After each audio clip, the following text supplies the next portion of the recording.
Nothing contained in this podcast should be considered a substitute for professional medical advice. This content does not represent our respective employers and is purely the opinion of the podcast hosts. We are not your personal medical providers. Sorry, friends. So, if you have any questions or concerns or seeking advice, diagnosis, and or treatment, please seek individual, personalized advice from a healthcare provider in your area. We are not liable for any risks or issues associated with using or acting upon the information contained in this podcast. This is intended for educational and entertainment purposes only, so enjoy the ride. Welcome to Medical Media Mixer, the perfect cocktail. I'm Nicole Peniston, clinical psychologist. I'm Tara Prisco, physician assistant. All right, back again on a weeknight. We are. I almost said, I'm Dr. Peniston. I'm like, you people aren't going to know who I am. I'm not your doctor. Sorry. It's automatic sometimes. I know. Which took a very long time to get used to calling myself that. Yeah, I'm sure. And it's what's interesting is then my patients, they feel informal calling me Tara. I just introduce, I'm Tara, the physician assistant. And I could say PA Prisco, but like, I don't know. Weird. That it doesn't sound right to me. So. My very first day, like working as like an official doctor, it was like an early morning patient. There was nobody in the office. I was there, and they like came in and I went out to the waiting room, and I was like, "Oh, hi, like, are you so and so?" And they're like, "Yeah." And I was like, I didn't even think. I was like, "Dr. Peniston will be right with you." And I was like, "Oh God, that's me." I spoke about myself in the third person. And then I had to come back out. I'm like, "Come on back," and they're like, "Oh, that's... you?" And I was like, "Sorry, it's an off day." Awkward. I mean, it's awkward though, like calling yourself a title for the first time, especially. Right. I can see that. Yeah. It still sometimes weirds me out. I'm like, what? Okay, whatever. I'm still me. Yeah, my first name is not doctor. So I actually had to cancel all my patients tomorrow because we have a gymnastics meet. And yes. It's a Friday because, people don't have work and school. Yeah. No such thing as school for children. At 11 o'clock on a Friday. So, whatever. It's fine. Is it far? It's like a little over an hour. It's actually near you. It's in Hamilton. Oh, so nice. It's not that far from, sort of near you. Yeah. Don't tell everyone where I live. I'm giving you a corner of a whole state. I think we're good. Okay. Yeah, so we have that. And then next weekend, I have our first dance competition for the little one. Mm-hmm. And that is a 7 a.m. report time in full glam makeup, which I have yet to practice on her. Oh, Lord. Well, tomorrow, if you are free, I work from home tomorrow, so I can always pop over and say, hey. You want to come see some gymnastics? Sure. Why not? If I'm disciplined and get my work done, then yes, I will have time to do that. So, yeah, I'll be down there. We'll see how that goes. It's like a little over an hour, I guess. So, yeah, not too bad. Yeah, not too bad. It's not early. It's like 11. So, doable. All right. We ready to get down to it? I think we are. And I believe I go first this time. You do. So my drink today is a shot. I was inspired by your shots from last week. Shot. The problem is I did not have a double shot glass, and this required that because of the amount of liquid. So I had to put in a wine glass. So I'll bring it up to the camera. It's called the Brain on Fire shot. And I also took a picture that I'll post it does look on our socials. Brainy. It looks brainy and it looks scary. So wish me luck. It's got texture. It's got some chunks in it. Oh, no, we talked about this. You said chunks are only for fruit. I mean, it's not chunky because I know what's in it, but it looks chunky. So the Brain on Fire shot contains 1 ounce of peach schnapps, 0.5 ounces of Fireball, 0.5 ounces of Irish cream, and grenadine. So you first combine the Irish cream, Fireball, and apparently just 1 ice cube in a shaker, shake it up, mix it up real good. And then in a shot glass, you pour in the peach schnapps and then use the back of a spoon to layer the Fireball Irish cream combination on top, which does kind of layer there. It's only sinks slightly. And then you use a bottle cap to pour in just a couple of drops of grenadine, which gives it that bloody brain look. So shall I drink it? Combination of flavors, peach and cinnamon and Irish cream.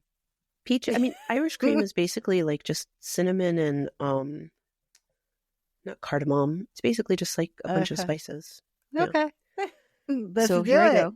All right, I have to narrate you. You narrated me the last time. Okay. All right. This is Nicole eating brains. It's going to be really hard to do a shot in a wine glass, but they said it was sippable. Okay. This is not The Walking Dead. We'll kind of do half of it. Okay, here we go. 1, 2, 3. 2, 3. Go, go, go, go. Go, go. She did it. I did the whole thing. Oh, wow. Honestly, it wasn't bad. No? No, it's not bad at all. It just looked bad and was a little chunky. Okay, so why did I torture myself? I tortured myself because the book and movie I'm going to talk about today is going to be, is called Brain on Fire, My Month of Madness by Susannah Cahalan. It was a book that she published in 2012. It is an autobiography. And then the movie came out in 2016 on Netflix, I believe. That's where I watched it, on Netflix. Released on Netflix in 2018. It was originally part of a film festival when it was first released. And then I guess Netflix bought the rights to it in 2018, and that's when it was released. So it is based on a true story. It is based on the life, or the early life, because she's still living and writing, an early life incident of Susannah Cahalan. She was a writer. I'm going to stop saying, that shot through me. Woo! It's just because it was like layered. It's like I feel like there's 2 layers sitting in my stomach. Maybe it wasn't that good after all. Sorry, guys. So she was a writer for the New York Post, and she'd been there. They didn't really say how long she'd been there, but she clearly was one of the younger writers, one of the new writers trying to really like get these good stories and be up and coming. And so she starts to begin to experience some odd symptoms. At first, she is having like flu-like symptoms where she has a cough and she's tired. And then she starts having these odd translate states, and she thinks she's hearing people talking about her. She's very, very sensitive to loud noises. And if you could just imagine living in New York City, there were loud noises everywhere. So she was really going through it in the beginning. And then over time, so at the time that this happened, she's 21 years old, so very young. Mm-hmm. So that's why I said like she was like a young writer, young cub reporter. And in the movie, she is played by Chloe Grace Moretz. In the movie is also Jenny Slade, Tyler Perry, Carrie-Anne Moss, and it was produced by Charlize Theron. I just throw those names out there because they're names a lot of people know. So it was, some pretty good people signed on to this film. So as Susannah continues to decline and get sicker and sicker, she's really struggling at work, but she's insistent that like, this is my dream job. I've worked my whole life. I'm going to keep doing this. And so her behavior starts to become very erratic. And there's this one part in the film. It wasn't really talked about too much in the book, so it probably was, dramatized for the film. But she's supposed to do this really big interview, and she's just freaking out. Like, she's laughing at the guy, and then she's screaming, and then she's hiding under the table, and everyone's like, what the heck is going on? Jeez. Very, very bizarre behavior. And so as her behavior gets more and more erratic, she kind of withdraws. She's not really talking to family as much. She's not seeing her boyfriend as much. There's this one scene in the movie where she's at work, and you don't even know she's at work until like further on in the scene. It looks like she's in a dark room, and she's talking to her boyfriend on the cell phone, and basically telling him like, I don't feel well, like something's wrong, I don't know what to do. And then we realize she's hiding under her desk at work in the middle of the day. Jeez. Yeah. So she comes out, and she has light sensitivity. She's just not really doing well. And everybody at work thinks, oh, she must be high. She must be drunk. Like she's using drugs. Something has to be connected to this sudden change in behavior, because they do feel like this is not who she typically is, but something is wrong. And they're trying to find what the most reasonable explanation would be. And for a 21-year-old, partying too much, working too much, work too hard during the day, party too hard at night could lead to some of this erratic behavior. So everybody's kind of concerned, but nobody really says much about it until Susannah has her first seizure. And then her boyfriend witnesses this. And so he immediately takes her to the hospital. And even when they show the seizure in the movie, it's very unusual for people who know what seizures look like. It doesn't even present the same way. Basically, she's asleep in bed with her boyfriend, and she just jolts, sits up straight, and is like staring into space, almost like catatonic. And then he's like, what's going on? What's wrong? And then she kind of like lays back down a little bit and then goes into a classic clonic-tonic seizure. So that's not a typical seizure presentation. It can be, but definitely the way that they were dramatizing it didn't come across as a typical seizure. And I'm assuming that's because we do then learn it's not a seizure disorder or something like that. So after all of that, she goes to the hospital. They basically kind of blow her off, like, oh, follow up with neurology, like you're fine. And she's very insistent on that. She's just working too much. She needs to get more sleep. The doctor thinks she's partying too much. They do like a whole workup for alcoholism. And she's like, yeah, like I drink a couple of times. I'll smoke here and there, but like nothing excessive. And they really don't believe her. So after the seizure, because her boyfriend is so concerned, he contacts her family, and her parents are divorced. So there's some contention between the two of them, but they do come together, you know, for the best of their daughter. And they show earlier in the film that they seem to have a good co-parenting relationship, just despite not being together. So the boyfriend is concerned about Susannah staying in her apartment by herself, and he can't really be there for her the whole time. So she ends up moving in with her mother and has more odd emotional behaviors. At one point, she like grabs a knife from the kitchen and is like kind of walking around with it. And she's refusing to take medications that have been prescribed to her because she says they're going to make her crazy. And just very, very bizarre behavior and emotional outbursts. So her mother decides to take her into a clinic where she has an MRI, which before all of this, in the movie anyway, she had had an MRI when she was just not feeling well. She'd gone to her primary care, mentioned these symptoms, and the primary care alludes to thinking it might be like meningitis or something. So he sends her for an MRI. The MRI comes back clear. So he's like, oh, you're fine. Just get some rest. So after this outburst with her mother, they take her to the hospital. She has an MRI, and they're basically like, oh, well, this is like classic bipolar. Like she's at the right age, she's got a high stress job. Like this is what it looks like. So her mother's trying her best to take care of her, but she really can't handle it. And in the movie, there's this one really poignant scene where the mom is like, I don't even think she's left the house. She's just in another room. And then all of a sudden she gets like this bad feeling, like, where's Susannah? And she's calling out for her, and she's looking all over for her. And she finds her in the pool, like fully clothed, just floating there. And she's like, okay, come on, like get out of the pool. And she refuses to get out of the pool. And so she's like, okay, something's not right here. So then her father is like, you know what, I'll take her. Have her come live with me. We can handle it. And again, her behavior is very erratic, up and down. And so one night in the movie, one night during dinner, she just totally loses it. And she has this big outburst at her father's girlfriend, his fiance, and is basically like saying like, oh, you hate me. You're talking shit about me. I just heard you. When it's like total silence, like she's hallucinating clearly. And the father's trying to help her, and she freaks out. She starts throwing glasses, and then she's in the corner screaming, and the dad tries to like console her, and she's like, don't touch me. Nobody can touch me. And she's really, really freaking out. So they bring her back to the hospital, and the hospital diagnoses her with schizophrenia. And that if her behavior doesn't improve with the medication regimen that they're going to have to transfer her to a psychiatric hospital for long-term care.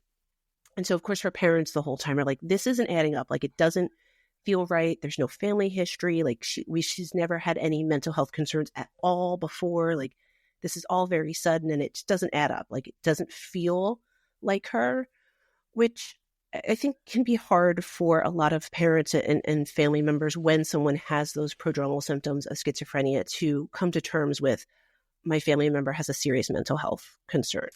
So I feel like their reaction was kind of normal. I think a lot of parents would feel that way. And unfortunately, it's having those conversations about like, this is the age that these symptoms can come up, and this is what it looks like. And, it is really hard. It can feel like a sudden change. But for some reason, her team of doctors also are not 1,000% convinced that it's schizophrenia. Oh. So they decide that they're going to monitor her for a week. And if there's no change in a week, then she's going to get transferred to a bed in a psychiatric hospital. I believe they talk about sending her to Bellevue, but it's in New York, and Bellevue's a big famous psych hospital. It's also a regular hospital for those who don't know. But I think maybe they just threw in Bellevue for, the dramatic effect of it. So while her team is trying to figure out what the heck is going on, she continues to decline, and she becomes catatonic. And so for folks who don't know what catatonia is, because I think there's a lot of misconceptions about it, catatonia is essentially when you're no longer verbally responsive, maybe not even visually responsive, but you're still awake, you still have a heartbeat, like all your vital signs are appropriate to a healthy human being, but you're just not there, you're not responding. And a lot of times when someone has schizophrenia, they can have what we call a waxy cataplexia. So that is when you can kind of move their arms and they just stay there. So like you can position people, or they position themselves and their arms just stay there. Like your arms could stay up in the air for hours if you have catatonia. That's crazy to me. It is crazy. It's very unsettling to see. I have never seen it in person, knock on wood. But I will say it can be very upsetting for family members to see stuff like that.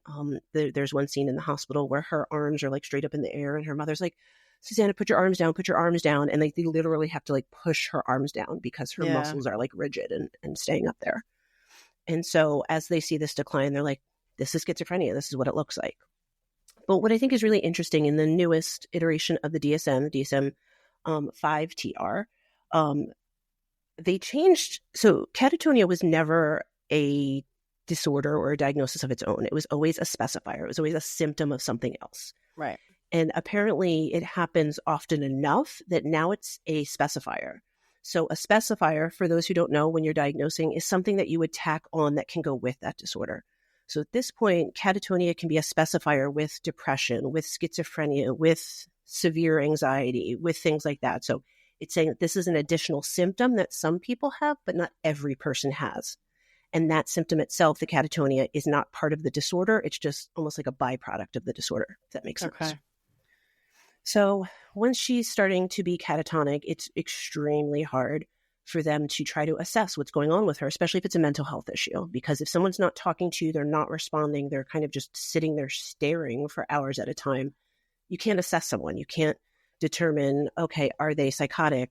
Do they have good reality testing? Are they able to communicate if they're in pain? You know, can they respond to directives? It's very, very difficult. So in the movie, this gets dragged out quite a bit. In the book, it goes more into the details of what the medical team is thinking. In the movie, they kind of just glaze over that, probably for dramatic effect. You know, you don't want the audience to know exactly what you're thinking every step of the way. Right. But at one point, they call in a consultant, Dr. Suhail Najjar, and he is I want to find his appropriate title. He's a Syrian-American neurologist, and at the time he's teaching, so he's no longer practicing. But one of the doctors on Susannah's team, he was a former teacher of hers, and so she goes to consult with him, and he's like, I don't do treatment anymore. Like, you guys will figure it out. You have an amazing team. And then she basically like tells him enough information that he gets intrigued, and he's like, okay, I'll visit her once, but like no promises. And so he goes and he sees her and he meets her family, and he's an amazing doctor in the movie anyway, which, you know, it's based on a true story, so I'm sure the real doctor was amazing. But he has a wonderful bedside manner, and like he sees her parents are just shaken by this, and he's like, we're going to find your daughter. She's in there somewhere. You just have to give me time. I need to figure it out. But, you know, she's in there. She's not lost forever. And so he begins to do a bunch of testing and brain scans, and they have cameras in her room to monitor her 24/7, and they do EEGs and EKGs and every testing you can think of they're doing to try to figure out what the hell is going wrong with her. And every test comes up normal. So they're like, okay, this has to be a mental health thing. Like, if all of this stuff that looks like it could be neurological is coming up normal, that's the only other decision. So now things at the hospital are getting really tense because, as I'm sure you know, in a lot of hospitals, there's a limited number of beds and there's a maximum number of patients. And so especially if someone's not responding to treatment, they're not going to keep them in a regular hospital bed. They're going to transfer them to a rehabilitation or a long-term care or something like that to free up that bed for someone else who they can help. And so they have this conversation with her parents, and they're like, look, we've only got like 3 days left until we have to transfer her. Like, we can't keep her here. Nothing that we're doing is helping. So we're not, taking care away from her. We're just transferring her care to another facility. And her parents are getting really hopeless. The boyfriend, super sweet. He's there like every day. And there's like this really cute thing where like at first, like the dad is like, oh, like you, like you're with my girlfriend. And then like the dad comes one day to visit and like sees like the boyfriend like sitting on the floor in the hallway, like asleep. And he's like, come on, buddy, like let's get you a coffee. Like, and then they have a little bonding moment. It's very cute. So at this point, and I don't know why they waited this long, because I don't know about you, but I've given this test before in an intake or relatively early on with meeting someone, but he has her do a clock drawing. So do you know about clock drawings and why we do them? I mean, I know in dementia patients we do it. It's one of the quick, very easy things that you can do with a dementia patient. That's really the only place that I would typically do it. Yeah. So a clock drawing, basically when we ask someone to draw a clock, we'll ask them to draw a clock and then we'll tell them what time to put on the clock. And the point of that is looking at multiple things. We're looking at your motor ability. Do you still have fine motor functioning to be able to draw the circle, to be able to write the numbers? Do you have the perceptual ability to write the numbers correctly and write them within the circle instead of outside the circle? So it's looking at several different neuro things in like a very quick and easy thing, draw a clock. So the point when he asked her to draw the clock, she's catatonic. So I was like, this is going to be interesting. So they kind of take it slowly, where they put the paper in front of her and then they put a pencil in her hand and they help guide her hand to the paper. And every once in a while in this catatonic state, she's sort of communicating with blinks, like not really like blink once for yes, blink two for no, but like they can tell that like she's at least hearing because she's responding slightly. So he basically says to her, like, can you draw a clock for me? And then they don't show her drawing it. They actually don't even show this clock for like 25 minutes. And I'm like, what's the clock look like? Come on. And then he's like staring at it and he's looking through research studies and he's like, you could tell it's like 2 a.m. and he's drinking a fifth coffee and staring at this clock drawing. And then he gets up and pins it on a bulletin board and it's only half the clock. So everything is written on one side. So I'm not a neurologist. I'm not a neuropsychologist. But I know if there is a sided neglect, left-sided neglect, right-sided neglect, that can mean several different things, but usually it's about one part of the brain, one of the hemispheres of the brain, like we talked about last episode. Yes. There's a problem, usually some sort of inflammation, maybe seizure disorder, something like that. But something is happening on one side of the brain where the other side of the brain is still essentially intact. And so when you're drawing a picture, as we talked last week about the visual processing, you need both sides of your brain because it's contralateral. So if she's only drawing one side of the clock, that means one side of the brain is not working correctly. It's not working. Yeah. So they don't say exactly how he gets from A to B on this, but it is the correct diagnosis. So I'm not challenging him. But he basically comes to the conclusion that they need to do a brain biopsy because her brain is inflamed. And he's decided that based on her only drawing the right side of the clock face, the right hemisphere of her brain is swollen because it's contralateral. So if you draw the right side of the clock face, the left side is working, but the right side is not. Does that make sense? Yes. Question, just all the tests they did, I assume they did a lumbar puncture somewhere before all this. They did. Okay. They did. Okay. And that came up normal, which I start to question when we find out what the final diagnosis is, because I feel like it should have come up on that. But... Unless maybe they didn't test for all the different markers. LP, there's different things you can have to specify check what off you're that going to right. And they're not going to test for every possible thing because there's a bajillion possible things. Right. So that's probably more than likely what happened was they only tested for a certain profile of possible disorders. So they do this brain biopsy, which they make it, again, sound a lot worse than it is. Not that it's not bad, but they're not like breaking open your whole skull and scooping out pieces with like an ice cream scooper. Like they drill a very, very small hole, they take a very small sample, and they test it, and it comes back that she has, drum roll please, thank you, Anti-NMDA receptor encephalitis. Yes. Have you heard of that? I have. I know it's rare and it's that zebra. It is. It's something that's, so the weird thing is that a lot of the sources say that it's rare. Then, for some reason, the NIH says it's a relatively common autoimmune encephalitis. So I'm like, is it relatively common in people who have encephalitis? I think so. I think of the autoimmune encephalitis it's the common one. Yeah, I guess. So for those of you who don't know, encephalitis is essentially swelling in your brain, or it can be like fluid on your brain. But it's basically something with the literal visual parts of your brain are swelling. They're not in the normal status. Right. And encephalitis, swelling in your brain, can cause disruption because, long story short, your skull doesn't get any bigger. So your brain is this size, your skull is slightly larger. If your brain swells and it starts to press against your skull, and that can cause lots of damage. Because what a lot of people don't know, and this is from my TBI background, the inside of your brain is all spiny. The inside of your skull is all spiny. So if you're pressing against that, you're puncturing little holes in the brain, causing other type of damage. So any sort of encephalitis, any sort of swelling in the brain, we want to reduce that as soon as possible. Same thing with any sort of brain injury. We want to prevent our squishy little jello brain from slapping against the bony skull as often as possible. Yeah. We don't want that to happen. So the anti-NMDA encephalitis means an autoimmune response. So essentially your body is attacking the brain. NMDA are receptors in the brain. And so the autoimmune response is attacking specifically those receptors in the brain and then causing the swelling in the brain. So common signs and symptoms of this, they vary in severity. A lot of people start with the less severe symptoms, and then over time they get worse unless it's treated or caught, which a lot of times, because for a very, very long time it was considered extremely rare, a lot of people weren't having it caught right away. And so they were having more severe symptoms. But the common symptoms are essentially what we're seeing in Susannah: a lot of erratic, psychotic-like behavior, paranoia, hallucinations, aggressions, delusions, difficulty with cognition, memory problems, speech problems, loss of consciousness, movement disorders. So that can be like rhythmic movement of the arms or legs, or just abnormal movements, especially in the face and the mouth, seizures, and then autonomic dysfunction. Do you want to describe what autonomic dysfunction is? So autonomic dysfunction is essentially your brain should be telling your certain organs like your GI tract and your heart to do certain things, and dysfunction is sort of a disconnect there. So that happens sometimes after brain injury.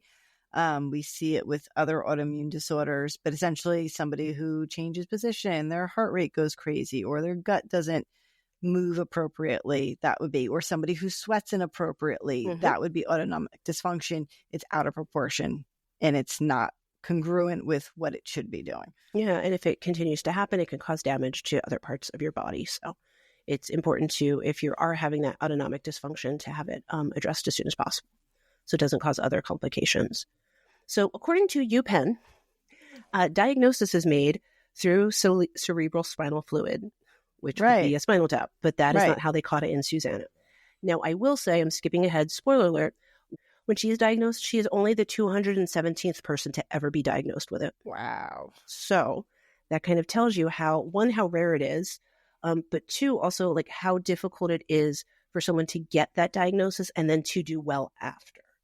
So she was very lucky because she had this team that was on her side and was really, they were not convinced that it was a psychiatric illness. And so, I mean, I could see so many times this being just brushed off. Okay, keep giving them meds. Okay, they didn't improve, send them to long term. I mean, this could get missed quite a bit. Yeah.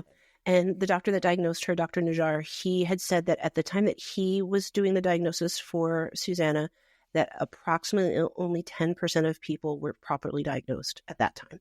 And so since then, there's been a lot better understanding. She did eventually go on to write this autobiography that I'm referencing, and then it became a movie. And they have tracked it and have said that since the movie and the book release, a lot more people are getting diagnosed appropriately since then. So it really has done a lot of positive. My problem with the book and the movie is that the book, it goes into detail about her recovery as well. But the movie is basically like, this is what it is. We can treat it. And then 6 months later, she's at home. And then a year later, she's back at work. And then it's like, wait, what? Where in real life, she had to relearn to walk. She had to start from like basics to get back to real life. So I don't know if she actually did return to work within a year. She did eventually return to work because she did work for the New York Times at some point. And as I said before, she is a best-selling author currently. But I don't know if they just, again, for dramatic effect and everything like that. But it seems like they really just rushed through her recovery once a diagnosis was made. But I guess maybe that's kind of the point of these kind of mystery illness shows is we just need to know what it is. And this is like the epilogue, like, okay, here, happy ending. And then so some of the treatments, which they do reference that she's had these treatments, are plasma exchange, steroids, IV immunoglobulin, and then there's some other medication treatments that you might have to use longer term. They said that the recovery, full recovery can happen usually about within 2 years with the appropriate treatment. However, in this article from UPenn, it says that sometimes someone may have a tumor associated with this. And so it really depends on the growth of the tumor, the ability to remove it, things like that. But if you're having the type that Susannah seemed to have, it looks like once they identify it and then are doing these type of treatments, the recovery, the prognosis is pretty good. There was a note in this that said the tumors are not always necessarily in the brain. So it said one of the most common tumors associated with it is an ovarian teratoma. Oh. So that's kind of interesting because we know autoimmune things can affect your whole body. So that makes sense. But it's kind of like, okay, you're coming in for these psychiatric symptoms, and then we've decided your brain is inflamed, but now we got to check your ovaries. Yeah. And so I can imagine that maybe not every doctor who's as well versed in this very relatively rare disorder is going to know all of those things that can be connected and to check on those things.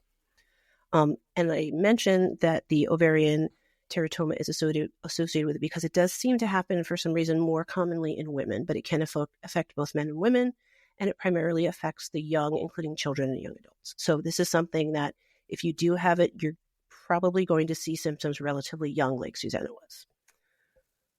So there's a wonderful website. It's going to be linked in the show notes called the Anti-NMDA Receptor Encephalitis Foundation, which has lots of information, wonderful patient stories.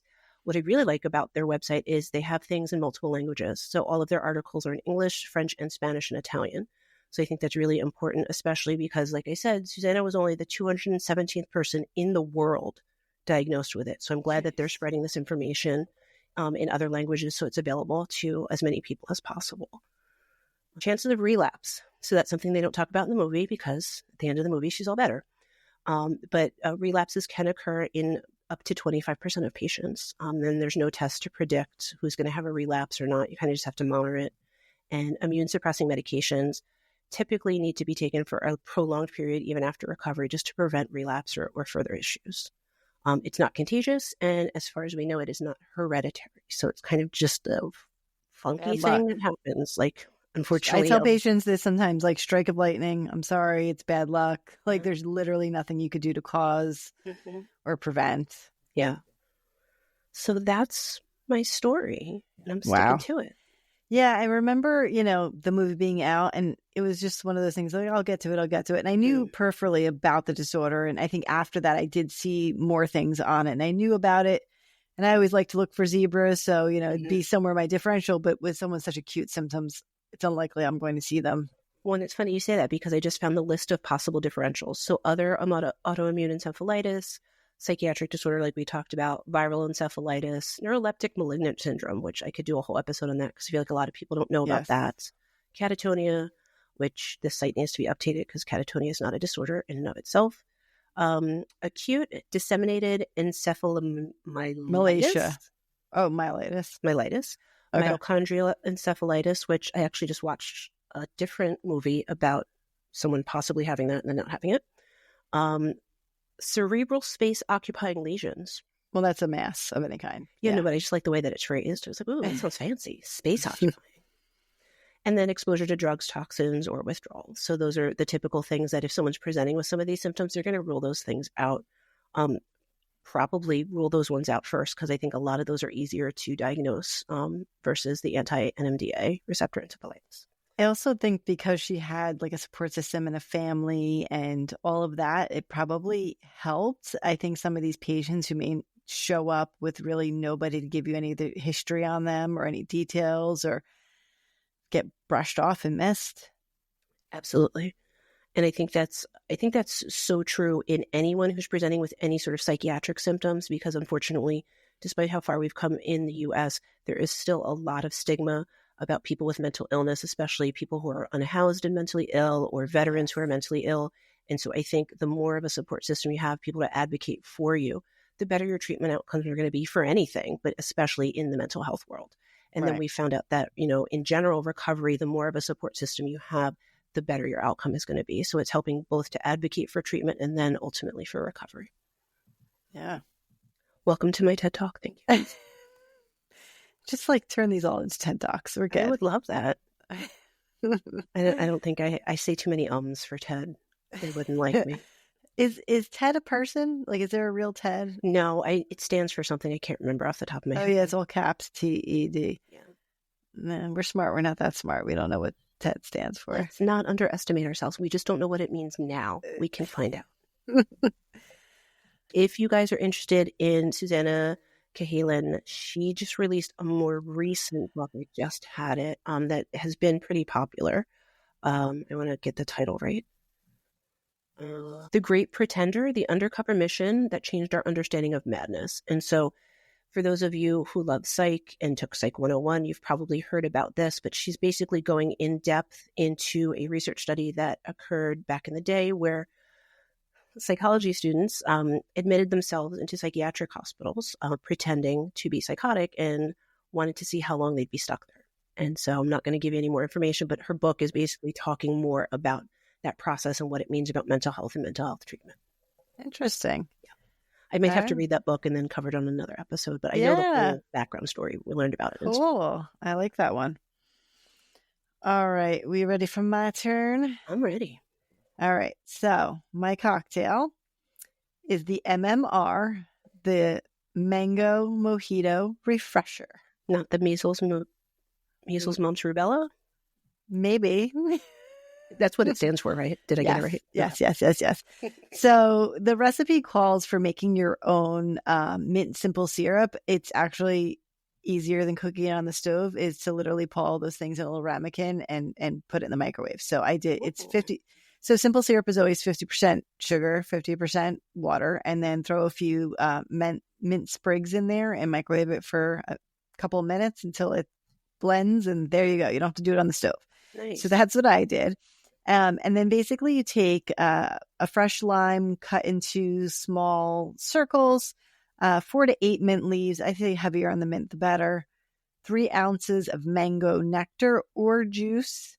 I did find nectar, which I think it makes it a little bit better. It's a little more to it. And then 1.5 ounces of the simple syrup that you had made, 2 ounces of white or light rum. You could always leave that out. Crushed ice and club soda. So you start in the bottom with the limes and the simple syrup, muddle that a little, throw your mint leaves in, muddle that a little bit, and then you layer on the rum, the nectar, and then pour the ice. I'm sorry, first ice, then rum, nectar, and then pour your little soda over the top. I did have to mix mine because the mango kind of fell because it was heavier. Yeah, the nectar is very heavy. And it was all just rum at the top. So I did have to take a straw and mix it before because when I was drinking it, I was like, woof, that's a little too much. Mix it. Last. But it was pretty. So I'll have to send you the picture. We can put that up with the recipes. It sounded good when I was typing up the recipe for our socials. I was like, I need to try this. Yeah, I mean, mango mojitos. I mean, you can't go wrong. Mojitos are nice. I do like. So I am covering the TV show Outlander. Well, have you watched it? Not all of it. I think I stopped at whatever season when the daughter's like, I'm going to go back. Okay.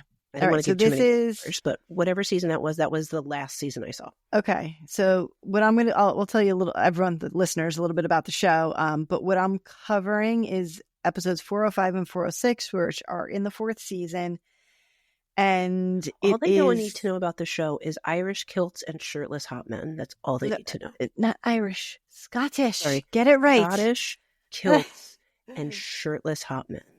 Seriously, I didn't. There's also time travel, but like, does it matter what time we're in? Jamie Fraser. That's all I have to say. I'm so sad. We almost got to meet the Outlander cast, but we had tickets for the wrong day of Comic-Con because they don't announce who's going until after you buy the tickets. So we didn't know, but. Oh, no. Seriously. I didn't know I had a thing for Scots until I met him. You met him? No, until I met him on screen. So for those who don't know, Outlander is a historical drama TV series, but it's actually based on a book series by Diana Gabaldon. And I actually read the first 2-ish books, and then I started watching the series. And honestly, the series is so good that I feel like I didn't even need to read the books because the series books as spicy as a series. Yes. And it is fun. And maybe I'll go back. I think there might be like 10 of them now. Yeah, there's a lot of them. Yeah. So, but it's just really well done. The series is really well done. So it premiered on Starz in 2014. And the main characters is the first is Claire, who's well, for those of you who don't have Starz, I believe 4 seasons are on Netflix. Not all of them. 5 are on Netflix. Maybe even 6. No, I think 6. Because 7 is the last one and that one's not there, but everything else. Because I went back and I was like, oh, I didn't watch this last season. So I started watching it after I was inspired for the podcast to go back to it. Yeah. So Claire Randall, who is one of the main characters, played by Catriona Balfe. She's a World War II military nurse who's in Scotland in 1945. Actually, I believe she is on her honeymoon or a trip with her husband. I think just a trip with her husband. Mm-hmm. And she goes up to this area that's sort of Stonehenge-y looking. And somehow she is magically transported back to the year 1743. It's not magic, it's fate. It is. It is. He learned nothing. I mean, it is for sure fate. The two of them, they were fated. And her husband, he's part of it too. They're all connected. Yeah. So she ends up meeting Jamie Fraser, who's played by Sam Hogan. I don't know how Heughan. I don't know. I don't want to mispronounce it. Just Sam. But he is a very handsome Scotsman, and he's from the clan Fraser.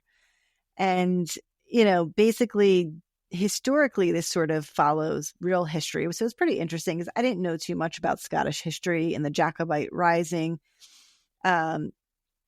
So, like I said, it's pretty interesting. So where we find ourselves, where I'm looking, is just after the Battle of Culloden, which is a big battle that happens in Scotland.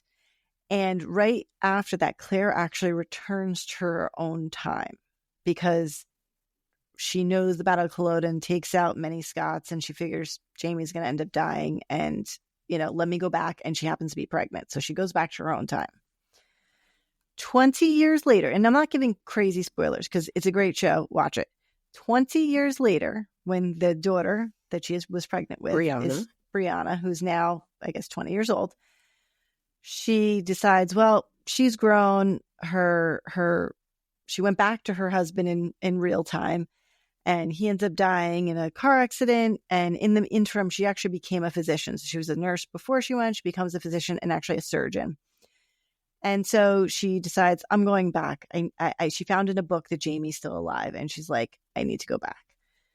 So she ends up going back. And so she returns somewhere in the 1760s and meets back up with Jamie, and things happen. So I'm going to give you every little detail. But essentially where we are is now they've gone from Scotland, and now they're in the Americas. And so this is pre-Revolutionary War, right around that time. The Brits are still heavily involved. And Jamie had been working himself through the politics of Europe over the past however many years, and he ends up being given 10,000 acres of land to develop, and he calls it Fraser's Ridge. So they're building a home. This is located in North Carolina. They seem to be very friendly with the Native Americans, him and Claire. And in the beginning of this episode, 405 and 406, I'm looking at the beginning of episode 405, you see Claire learning from one of the Native American healers. And then you see her helping a German family with their daughter who just had a baby. You see the German father, come back, and he gives this doll, he picked up on the road, wherever, from a vendor for the baby. And they named the baby Clara after Claire because she helped deliver the baby when they were in need. While she's at the house helping this family, tensions raise when some Native Americans come and drink from the creek right outside their home. And basically it ends up with sort of a standoff of the German father coming out with his gun and threatening them, and the Native Americans raising their guns and threatening, and Claire sitting in the middle because she's friends with everybody and just understands that they're just people. But at that time, they thought Native Americans were savages, right? That's what they called them. And so she kind of diffuses the situation, and she goes back to her cabin. Her work is done with helping the baby, and she's alone for a few nights because Jamie had to go into town to do a couple of things. Then one day, the pastor of this area comes to warn her that the German girl and the baby died of measles. Mm. And that the father blames her. And he thinks it's because she let the, quote, Indians, Native Americans, curse their water. So, of course, Claire is worried that this German guy is going to come after her. She's alone in this cabin in the middle of the woods in North Carolina. So you see her like sleeping in her rocking chair with a gun, all of these things. Eventually he does come. And he says, I came to see if you're okay, if you caught the measles, and they died. And he said they died so quick. He said the curse was strong. And he said, my wife and I didn't get it because we had measles back in Germany and we were only sick for a week, though. We didn't die. And you see him pull out this something wrapped in a towel. It's the same towel that he brought the baby's doll wrapped in. So Claire thinks, oh, he's going to give me the doll, from the baby that was named after me. And when she opens it up, it's the scalp of the healer woman who she was working with in the first episode, the Native American healer. I mean, I know it was like a thing that happened, but doesn't it feel like a little racist that the Indian guy scalped somebody? Well, no, the German guy scalped the Indian. Oh, I thought you were saying the other way around. Okay. No, so he killed the healer, the Native American healer, in retaliation, essentially. Oh, for because they cursed the water and killed. The hymns confused. Yes, German man. So he leaves. Claire's shocked. He leaves to go home. And what did she do with the scalp? She actually did like this little ceremony and put it in the fire to burn it because that was her friend and like sent her spirit off. So we see German guy go back to his house and we see the Native Americans then setting his house on fire with flaming arrows and his wife coming out of the house with an flaming arrow through her and dying. I'm sorry. I have this weird face for if this ever becomes a clip because I'm trying to track in my head if measles can be passed on through the cloth that it was wrapped in. But then I'm like, no, that's smallpox. But like, I don't know if they're similar. Yeah, this has nothing to do with that. So, yeah. So basically the German guy comes home to see his wife dying, all the retaliation, all the tension between the Native Americans and the others. And so it's just kind of sad because it shows that Claire, remember, she came from our time. She understands germ theory. She understands what this is. And she's trying to explain it. And she's desperate to keep like everything calm between these people. And it's pretty sad, So basically at the end of that episode, Jamie comes home and she kind of falls into his arms. But essentially in town, there's been a measles outbreak. That's where this came from. This came from people. It always comes from people. So we never, during that episode, got to see the daughter, Petronella, and her baby with the measles. We didn't get to see what that looked like, what the disease looked like. But in the next episode, some more things happen, so we're able to see a little bit more of what it looks like. So Lord John Grey, who's someone Jamie knows from his past, very complicated, not going to go into that. Very, very complicated. It gets very messy with him. He is in and out of Jamie's life. Well, we're just going to say for a long time. He comes not always in a good way. Spoiler alert. And he comes up to their cabin and great to see you and whatever, to see Jamie and Claire and Murtaugh, who I didn't tell you about, but they're out in the woods and they happen to see a boy sitting on a rock and yelling, "Help, help, help." And the boy has leeches on him. "I want my father." And, Claire's like, the leeches will fall off. You'll be fine. But the boy's like very uppity, dressed in wine. They're just leeches. Right. He's dressed to the nines. He looked like he's never been, out in the woods and whatever. So essentially this is Lord John Grey's son, who we know other things about, but I'm not going to tell you anything else about that because it's a big spoiler. But anyway. I definitely remember that part of it. Yes. So Jamie invites them, stay with us, and we'll catch up on everything. And Lord John mentions that his wife, his son's mother, passed away and that he and his son are here in the Americas now. So they again speak about how there is a measles outbreak in the town. And right before the end of Lord Grey's stay, the day he's about to leave, he starts to have a fever. So the first thing Claire does is she checks his mouth, which I'm going to, tell you now and I'll tell you later during the medical part, but there's a very specific thing to see in the mouth with measles. It's called Koplik spots. And those are essentially, we say, pathognomonic for measles. There's nothing else that looks like that. So she's like, well, he's got measles.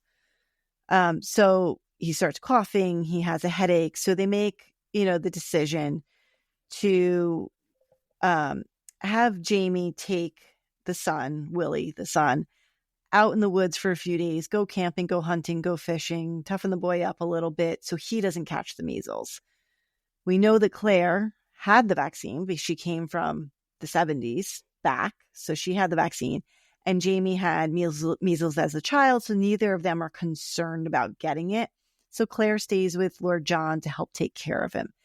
And you see him go through all the stages of the illness. So it's actually a very good depiction of it.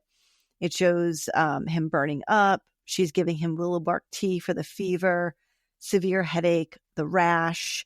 You just kind of see this sort of montage of him going through all the stages. And then eventually see him recover and Willie and Jamie return. And then they end up, leaving and going on their way. But it was interesting, it was nice to see of the time, that we were able to understand the political climate, right? And the understanding between the Native Americans and those little tensions there. And then also to see a really great depiction of actually what measles looks like. So they did a good job with that. And that interesting perspective of Claire coming from a time where she knows everything about this. She's a physician coming back to a time where people knew very little about it, and her trying to help people with the knowledge that she has. Well, and that comes up a lot of times throughout the show as she's always trying to prevent catastrophes with this future knowledge. And most of the time people ignore her or briefly she's called a witch. That's one of my favorite episodes. Yes. I love Gillis. But Yes. So measles is very topical at the time. What's interesting is I had this on my list literally for the show months and months ago. Mm-hmm.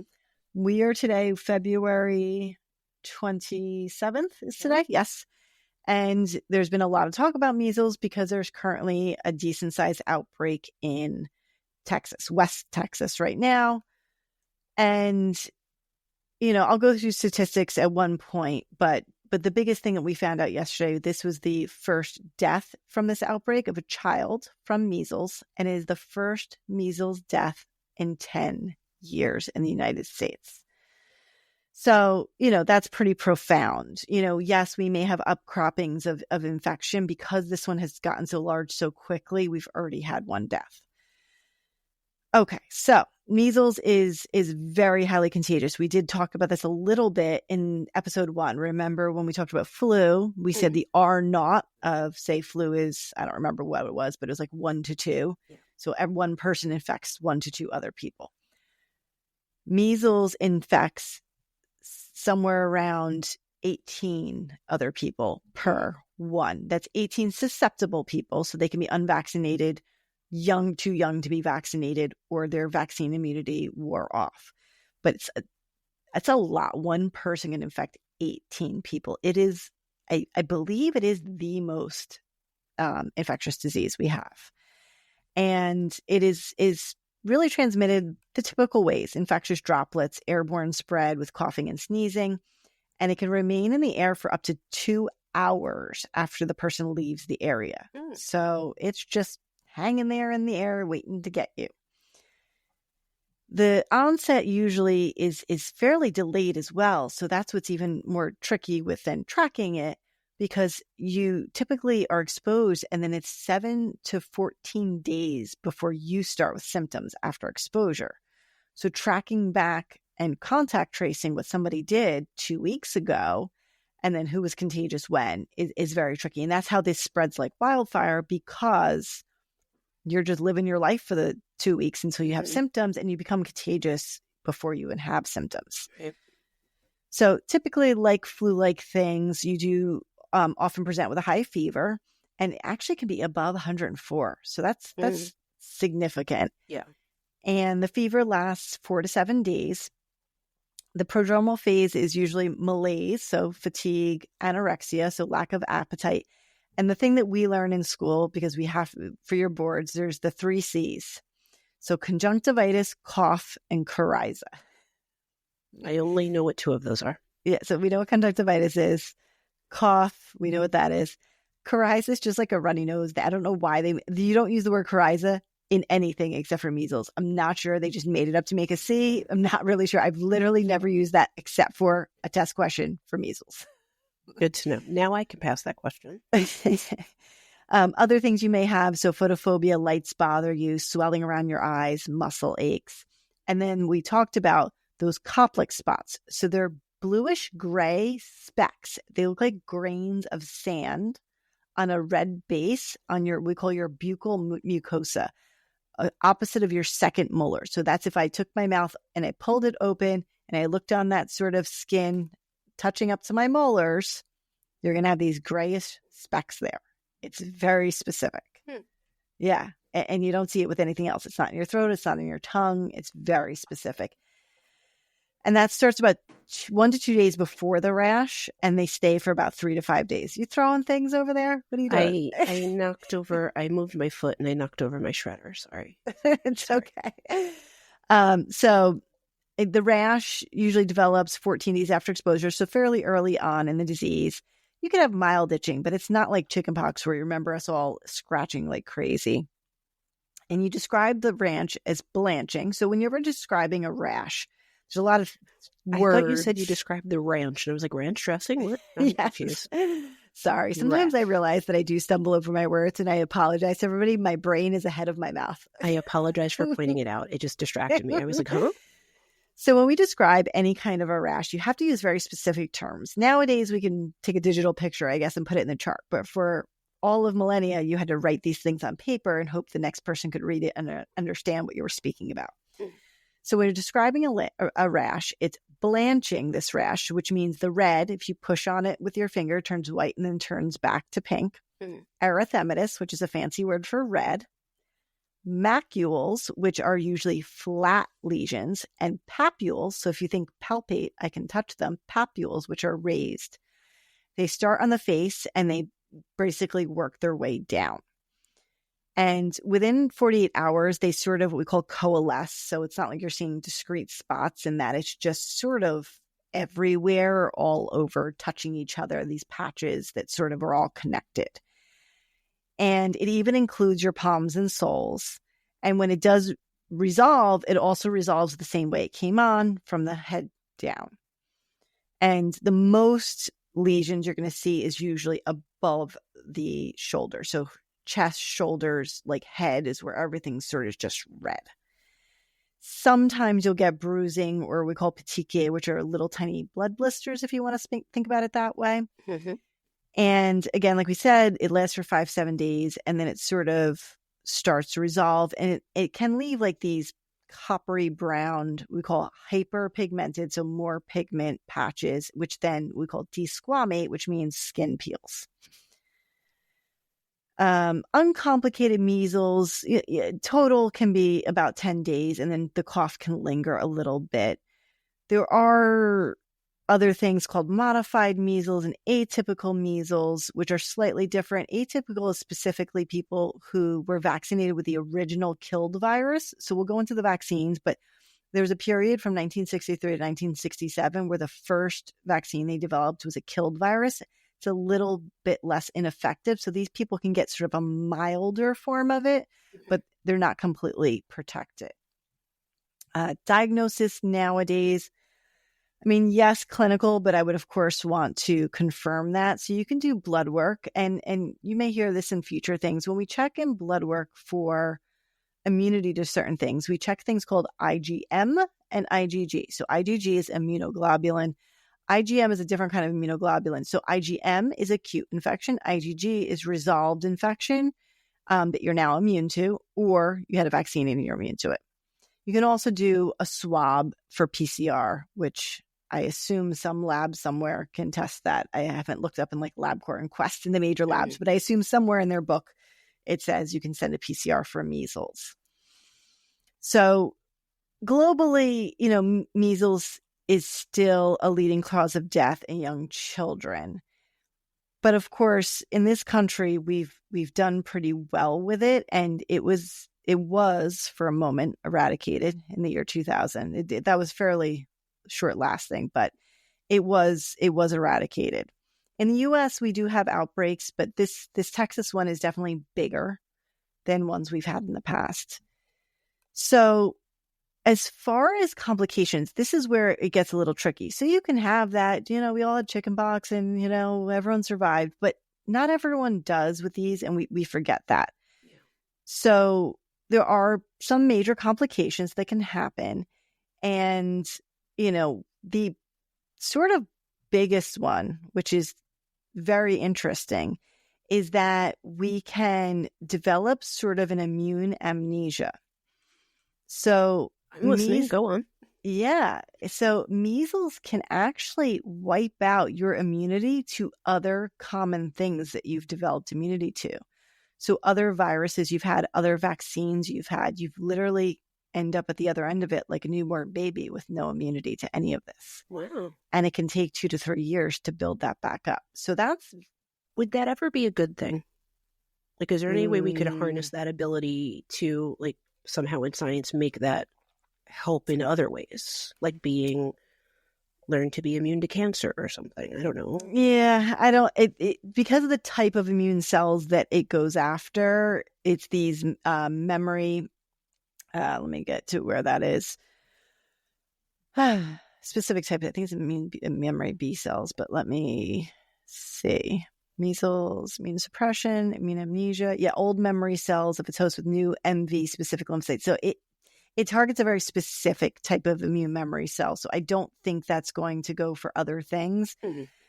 It's more like infectious things. And then, other big complications, actually encephalitis, which is one of the things that you obviously spoke about. This would be a viral encephalitis, different kinds of pneumonia, because now your immune system's wiped out. So now you're susceptible to a bacterial pneumonia. You can have, if you carried latent tuberculosis, so you were exposed but didn't have it, it could become activated. So it's kind of scary in that end of things. There are the multitude of complication list is huge. I'm not going to read through all these crazy things that can happen, but it's not just a very simple illness. And 1 out of every 1,000 develops acute encephalitis, and it can be fatal in about 10% of them, and it can cause permanent brain damage. Wow. So, it's fairly scary. There are other things, a degenerative disease of the central nervous system called SSPE, and that is behavioral and intellectual deterioration and seizure.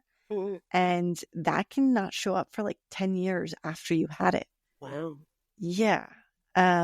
Treatment wise, like most viruses, it is mostly supportive treatment. So making sure you're hydrated, make sure you're breathing okay.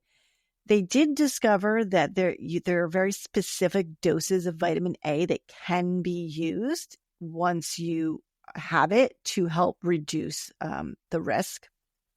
And if you are exposed to measles, there are post-exposure prophylaxis, kind of like we talked about with rabies.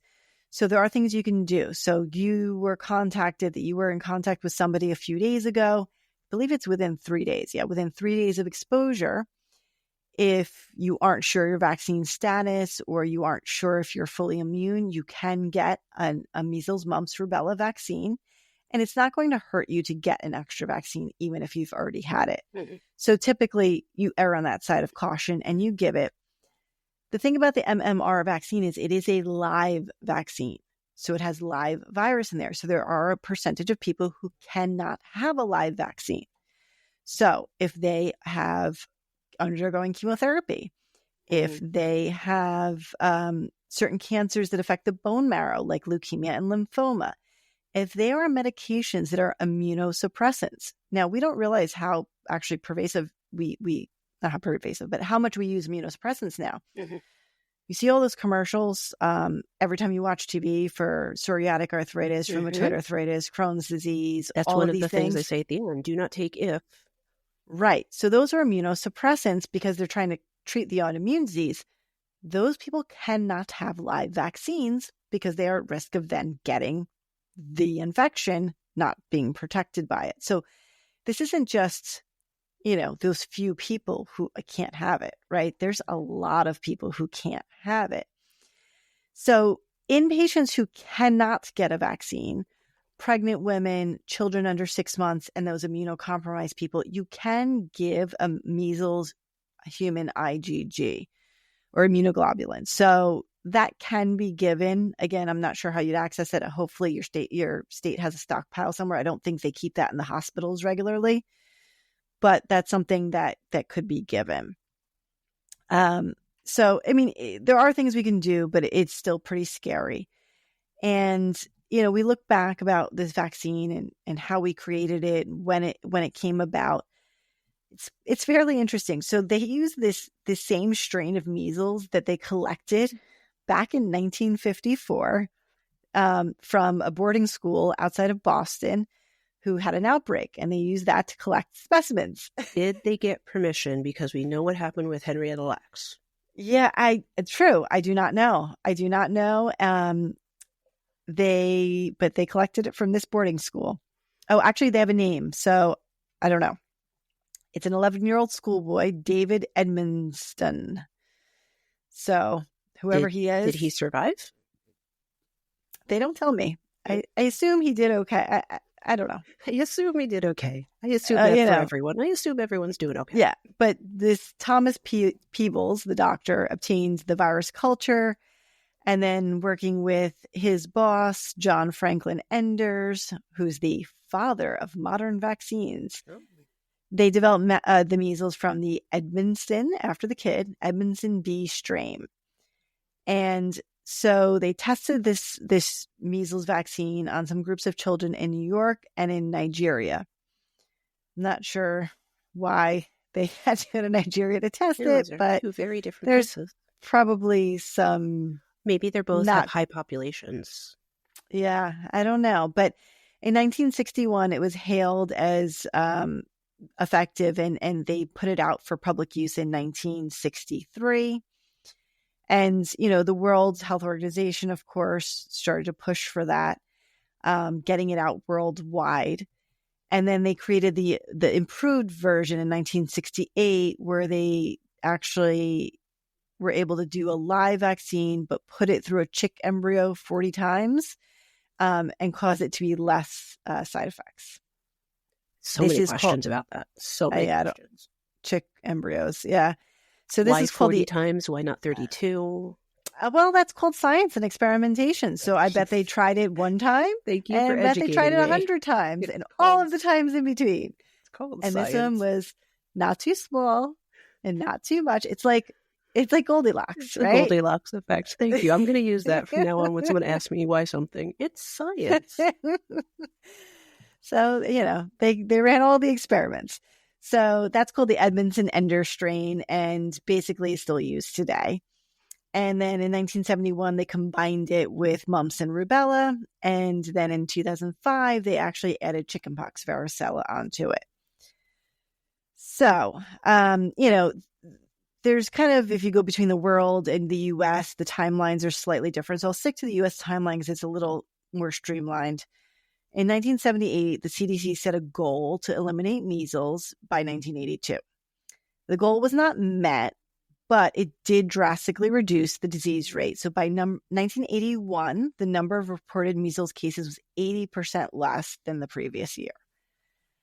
It did have a bit of an increase again in 1989. And at that time, they decided to add a second dose of the MMR to the vaccine schedule. So, fun fact, we probably only got one shot because we were like 10 years old. Yep. 10 years old then. I don't know. I'd have to find some records. I've had titers because school, you have to. Yeah, I've had them too. And I've had extra vaccines because I wasn't immune to rubella. So I've had that again. So I've gotten the MMR now an extra 2 times. So and I've had titers, so I should be good. But yeah, so I was actually just doing somebody's paperwork the other day for admission to medical school, but they were our age, going like a little younger than us, but going back, and they only had one. I'm like, oh yeah, I just read about that, how there's only one vaccine back then. So now they give 2. And so in 2000, the U.S. declared that measles was eliminated. And that was defined by the absence of continuous spread for 12 months. There was, of course, a minor setback shortly after that due to, I'm not even going to say his name, but a gentleman who's not a gentleman who wrote falsely a paper, and he published it in The Lancet asserting that the MMR vaccine caused autism. And unfortunately, that became pervasive throughout culture. A full episode on all of that. became pervasive and scared a lot of people. And I understand people being scared because they just read that this doctor, the scientific paper that was published, said it. Well, the crazy thing to me is that doctor was then forced eventually to write a retraction and say that he lied, and people still believe it's true. That drives me insane. That's the tough part. That's the really tricky part. So that did reduce vaccination rates. Things went back up. And eventually he was not till 2010 though, he was, charged with misconduct and formally retracted and all of that. The thing about measles is because it's so highly infectious, we really need at least 95% vaccination or immunity among the population to prevent epidemics. Mm-hmm. So that's a really high number to achieve. And so that's why we see in pockets where that vaccination rate is lower and this can kind of sneak around and start spreading. And that's what we talk about. We talk about herd immunity, right? So we need the herd to be protected, to have a high vaccination rate to protect those vulnerable people who cannot be vaccinated or are too young to be vaccinated. So, we're kind of sort of, like I said, going backwards. Hopefully this Texas one wakes everyone up and gets scared and everyone who's not vaccinated. I hope you get it. I understand there's a lot of information out there. Trust your medical providers. Talk to them.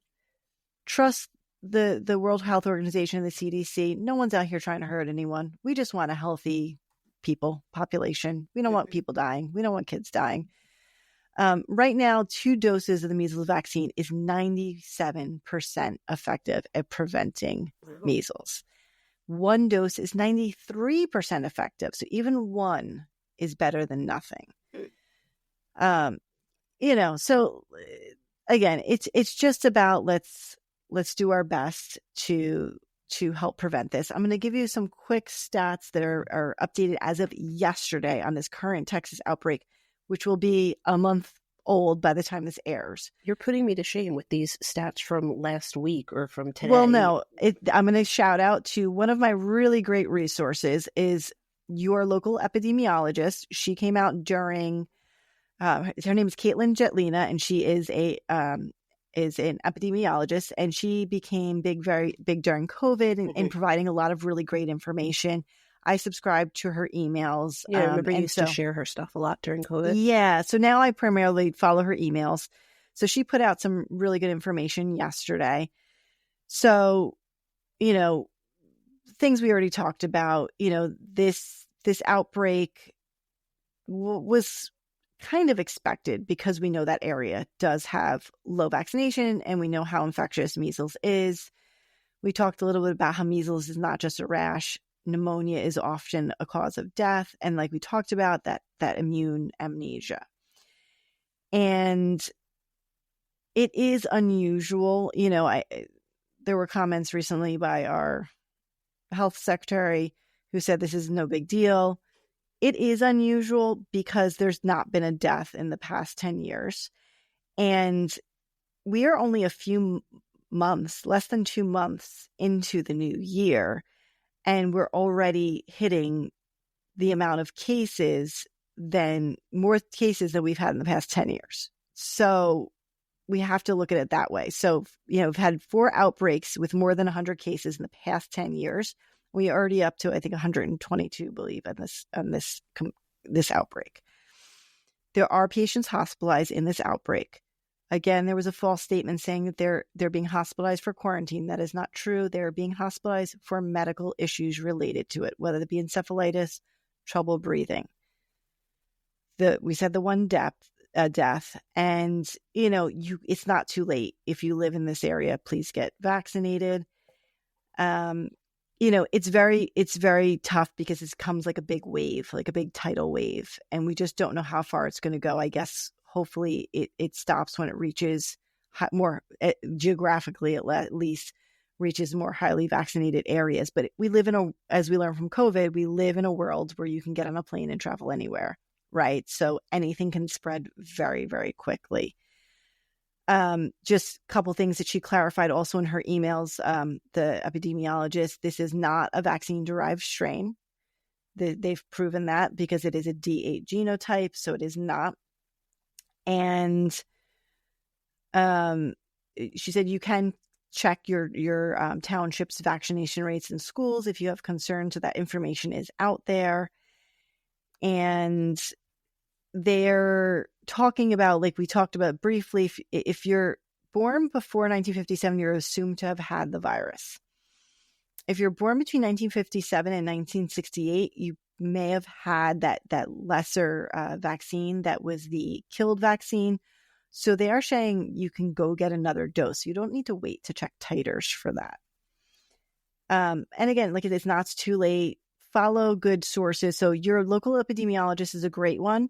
I would also say Unbiased Science, which they're a podcast, but they also have emails as well and social media posts. And Dr. Andrea Love, who also, she does a website called Immunologic, and she also does emails that are updated. So these are all scientists whose job it is to help inform us. They aren't medical physicians. They are statistics and lab driven and people who actually know how experiments are run. So they really can break down that information from papers really well. So I use them as a great resource for myself. Nice. That was a lot of talking. It was a lot of talking. It was a lot.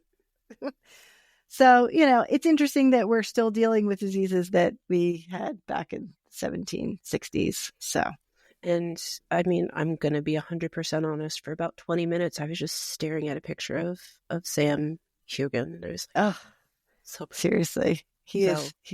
I'll have to go back and re-listen for the parts I missed. Sorry. I got a little distracted by a pretty man. All right. So another episode down. Yes. And I think we have a lot planned. We do. We have a lot of exciting things planned, some fun stuff. There's a couple things I've been thinking about that I feel like might be more than one episode for just on my end. So yeah, we've got some fun stuff ahead for you guys, and we would love to hear your feedback. So you can always shoot us an email at medicalmediamixer@gmail.com, where you can follow us on our socials. We're on TikTok, Facebook, Pinterest, which I still don't understand why I made it, but I did. Instagram and YouTube. Did I get them all? And Facebook. I did say Facebook. Oh, you did. Sorry. I got them all. Yay. Yeah, so we're there. We post little video clips if you want to see what we look like and are some of our silly antics that don't maybe translate on audio or better on video, brain not working. But yeah, some of the silly stuff that you hear is cracking up. You don't know what's going on. We post some of those. So definitely look for us. All right. So thank you for listening to Medical Media Mixer. The perfect cocktail. Cheers. Cheers.